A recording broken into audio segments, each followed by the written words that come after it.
আসসালামু আলাইকুম, সবাই কেমন আছেন? আশা করি ভালোই আছেন। তো আজকে আপনাদেরকে যে ফোনটি দেখাবো এটি হচ্ছে লিনেক্সের একটি কাট ফোন। আর এটি কিন্তু খুবই ছোট একটি ফোন। তো এই ফোনটি কিন্তু দেখতে বেশ সুন্দর এবং এই ফোনটির মধ্যে নতুন কিছু ফিচার অ্যাড করা হয়েছে। বিস্তারিত জানতে সম্পূর্ণ ভিডিওটি আপনাদেরকে দেখতে হবে। আর আমাদের চ্যানেলে যারা নতুন আছেন অবশ্যই আমাদের চ্যানেলটি সাবস্ক্রাইব করে পাশে থাকবেন। তো দেখতে পাচ্ছেন এটি হচ্ছে লিনেক্সের LE05 এর মডেল। আর এটি হচ্ছে আমাদের যে ফোনটি। তো চলুন দেখে আসি।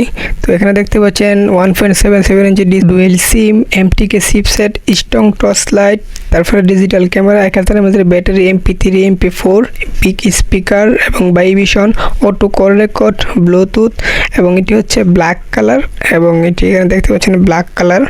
আর এটি কিন্তু অরিজিনাল একটি ফোন। আনবক্স করার পর একটি ইউজার ম্যানুয়াল, একটি ওয়ারেন্টি কার্ড পেয়ে যাব। আর এখানে একটি নর্মাল একটি অ্যাডাপ্টার পেয়ে যাব আমরা মোবাইলটি চার্জ দেওয়ার জন্য। আর এটি হচ্ছে আমাদের কাঙ্ক্ষিত ফোনটি কিন্তু দেখতে বেশ সুন্দর। উপরের দিকে একটি টর্চ লাইট দেওয়া হয়েছে, বেশ বড় একটি টর্চ লাইট দেওয়া হয়েছে। আর নিচের দিকে একটি ক্যামেরা এবং একটি প্লাস লাইট এবং একটি বিল্ডিং স্পিকার দেওয়া হয়েছে। আর স্পিকারটা কিন্তু বেশ বড় দেওয়া হয়েছে। নিচের দিকে দেখতে পাচ্ছেন এখানে সিম এবং মেমোরি লাগানোর জন্য একটি স্পেস দেওয়া হয়েছে। আর এটার ব্যাটারি কিন্তু ফিক্সড ব্যাটারি দেওয়া হয়েছে। এটার ব্যাটারি কিন্তু আপনার ফিক্সড। নিচের দিকে দেখতে পাচ্ছেন আর টাইপ বি একটি চার্জিং পোর্ট দেওয়া হয়েছে। আর এটার কিপ্যাডগুলো কিন্তু বেশ সুন্দর। কিপ্যাডের মধ্যে কিন্তু MIC দেওয়া হয়েছে কথা শোনার জন্য অপর পাশে। আর এটার কিপ্যাডগুলো বেশ ক্লিয়ার এবং বেশ জকজক। দেখতে পাচ্ছেন কতটা সুন্দর এবং একটি রেড এবং একটি আপনার নীল কালারের কিপ্যাড দেওয়া হয়েছে। সাইড প্যানেল হিসেবে একটি গোল্ডেন কালার স্টিল দেওয়া হয়েছে। ফোনটি যেহেতু ছোটো মজবুত হওয়ার জন্য কিন্তু একটি স্টিল প্যানেল দেওয়া হয়েছে। আর প্যানেলটি কিন্তু গোল্ডেন কালারের জন্য আর বেশ সুন্দর লাগে। তো আমরা এখন এটার নিচের অংশটা খুলে দেখব।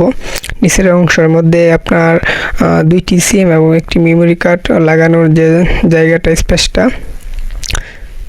তো এখানে দেখতে পাচ্ছেন দুইটি সিম লাগাতে পারবো। আর এখানে কিন্তু সর্বোচ্চ আমরা 32 GB পর্যন্ত মেমোরি কার্ড ইউজ করতে পারবো। আর দেখতে পাচ্ছেন খুব সুন্দরভাবে দুইটা সিম এখানে ইউজ করতে পারবো আমরা। তার পাশে একটা 32 GB মেমোরি কার্ড ইউজ করতে পারবো। তো আমরা সেটি ওপেন করে দেখাবো আপনাদেরকে এখন। তো দেখতে পাচ্ছেন সেটি ওপেন হয়ে গেছে। ডিসপ্লেটা কিন্তু 1.77 ইঞ্চি হলো, কিন্তু মোটামুটি একদম ছোট না তেমন বেশি। তারপর আমরা এটার ভিতর অংশ দেখব। দেখতে পাচ্ছেন এটা হচ্ছে আমাদের যে ম্যানুয়ালগুলো। তো আমরা যদি এটার মেসেজ ক্যাপাসিটিটা দেখি, তো দেখতে পাচ্ছেন এখানে হচ্ছে মেসেজ ক্যাপাসিটি আপনার 200টি মেসেজ ক্যাপাসিটি এখানে ধারণ ক্ষমতা আছে। তারপর ফোন ক্যাপাসিটি দেখতে পাচ্ছেন এখানে ফোন ক্যাপাসিটি হচ্ছে আপনার 800 ফোন ক্যাপাসিটি ধারণ ক্ষমতা আছে। আমরা এখন এটা টর্চ লাইটটা আপনাদেরকে দেখাবো। তো টর্চ লাইটটা দেখানোর জন্য আপনারা দেখতে পাচ্ছেন এখানে আমরা টর্চ লাইটটা জ্বালালাম। তো দেখতে পাচ্ছেন টর্চ লাইটটা কিন্তু বেশ হেভি আলো এবং খুবই আলো এটা কিন্তু খুবই মানে স্ট্রং একটি টর্চ লাইট দেওয়া হয়েছে এখানে। আর এটার কিপ্যাডগুলো দেখতে পাচ্ছেন, কিপ্যাডগুলো কিন্তু খুব ফাস্ট কাজ করে এবং দেখতে পাচ্ছেন কিপ্যাডগুলো কতটা ইজি মানে ফাস্ট কাজ করতেছে। কোনো প্রকার ল্যাগ বা কোনো প্রকার মানে লেট করতেছে না, খুব দ্রুত ফাস্ট কাজ করতেছে। আর এই ফোনটি কিন্তু মানগতভাবে খুবই ভালো। আপনারা জানেন এটি হচ্ছে একটি চাইনিজ ব্র্যান্ড। তো চাইনিজ ব্র্যান্ড হলেও কিন্তু ফোনগুলো খুবই ভালো এবং খুবই টিকসই। আর এই ফোনগুলো যারা নিতে চান অবশ্যই আমাদের সাথে যোগাযোগ করতে পারেন। আমাদের কাছ থেকে ফোনটি আপনারা নিতে পারেন। আর এই ফোনটি নেওয়ার জন্য অবশ্যই আমাদের সাথে যোগাযোগ করবেন। আর আমাদের চ্যানেলে যারা নতুন আছেন অবশ্যই আমাদের চ্যানেলটি সাবস্ক্রাইব করে পাশে থাকবেন এরকম নতুন নতুন ভিডিও পেতে। আর দেখতে পাচ্ছেন ফোনটি কতটাই ছোটো। আমাদের এই চ্যানেলে সবসময় টেক রিলেটেড ভিডিও আপলোড করা হয় এবং যারা টেক রিলেটেড ভিডিও পছন্দ করেন অবশ্যই আমাদের চ্যানেলটি সাবস্ক্রাইব করে পাশে থাকবেন।